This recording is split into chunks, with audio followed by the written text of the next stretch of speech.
बंगाल में तृणमूल कांग्रेस की मुश्किलें कम होती नजर नहीं आ रही हैं।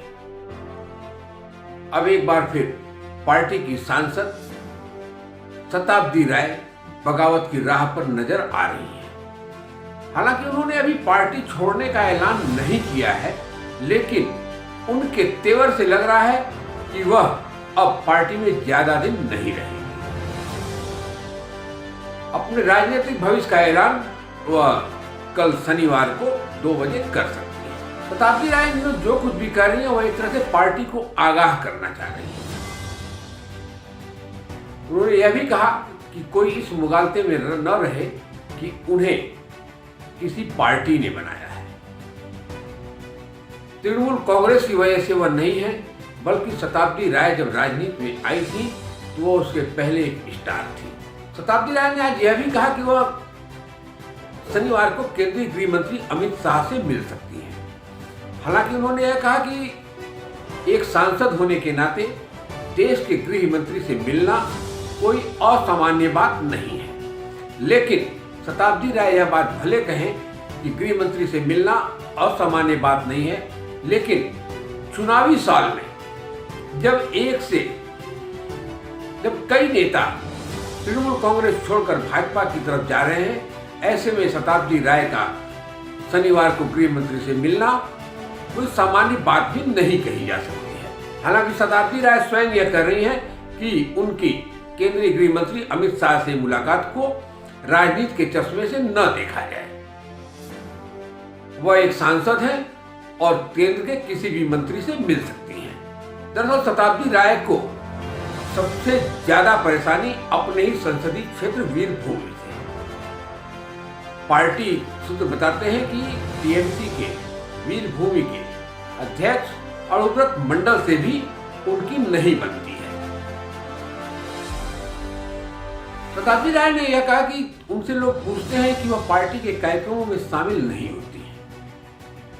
इस पर शताब्दी राय ने सफाई दी है कि उन्हें तो पार्टी के कार्यक्रमों में बुलाया ही नहीं जाता है। वह बिन बुलाए किसी कार्यक्रम में नहीं जा सकती।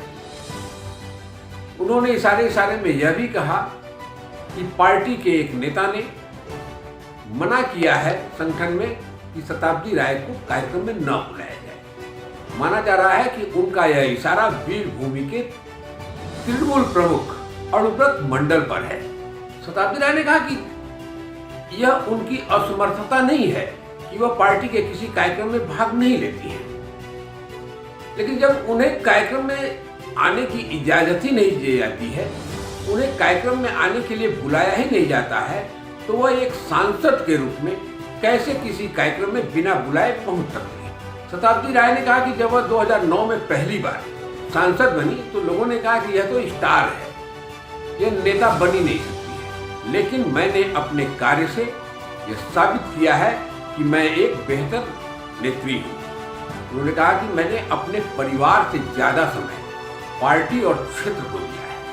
उन्होंने कहा कि उन्हें सांसद क्षेत्र की जनता ने चुना है, तो इसलिए नहीं चुना है कि वह घर पर बैठकर वेब सीरीज देखती रहें और सरकार से वेतन लेती रहें।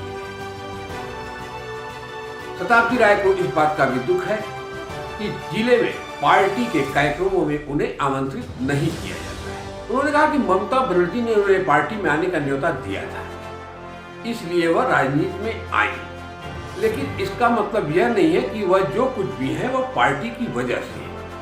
जब पत्रकारों ने शताब्दी राय से सवाल किया कि पार्टी के कई नेता लगातार पार्टी छोड़कर बीजेपी में जा रहे हैं, तो उन्होंने कहा कि कुछ तो गड़बड़ है, तभी तो ऐसा हो रहा है। दरअसल शताब्दी राय फैन क्लब नाम के एक फेसबुक अकाउंट से एक पोस्ट शेयर हुआ था, जिसमें शताब्दी राय के हवाले से ही घोषणा की गई है कि वह शनिवार की दोपहर 2 बजे अपने अगले राजनीतिक कदम के बारे में घोषणा करेंगी। शनिवार को ही शताब्दी राय दिल्ली भी जा रही हैं, जहां वह केंद्रीय गृह मंत्री अमित शाह से मिलेंगी। इसके पूर्व शुभेंदु अधिकारी भी इसी तरह पार्टी के प्रति आक्रामक थे और बाद में केंद्रीय गृह मंत्री से मिलने के बाद उनकी उपस्थिति में ही भारतीय जनता पार्टी में शामिल हो गए थे। अब शताब्दी राय के इस कदम से माना जा रहा है और कयास लगाया जा रहा है कि क्या शताब्दी राय भी शुभेंदु अधिकारी की तरह पार्टी को झटका देंगी। बंगाल के एक और मंत्री राजीव बनर्जी ने भी ये घोषणा की है कि वह शनिवार को अपने अगले राजनीतिक कदम की घोषणा कर सकते हैं और कुछ बड़ा ऐलान कर सकते हैं। इससे लग रहा है कि राजीव बनर्जी भी जल्द ही पार्टी छोड़ेंगे। इस बीच भाजपा नेता कैलाश विजयवर्गीय ने एक बयान देकर बंगाल की राजनीति में हलचल मचा दी है। कैलाश विजयवर्गीय ने कहा है कि हमारे संपर्क में तृणमूल कांग्रेस के 41 विधायक हैं और हम कभी भी बंगाल की सरकार गिरा सकते हैं। फिलहाल बंगाल विधानसभा चुनाव से पहले ही बंगाल की सियासत काफी गर्म हो चुकी है। आगे अभी क्या क्या उठापटक होगी, हम एक एक पल की आपको जानकारी देते रहेंगे। यदि आप यह खबर हमारे फेसबुक पेज पर देख रहे हैं तो हमारे पेज को लाइक कर लें।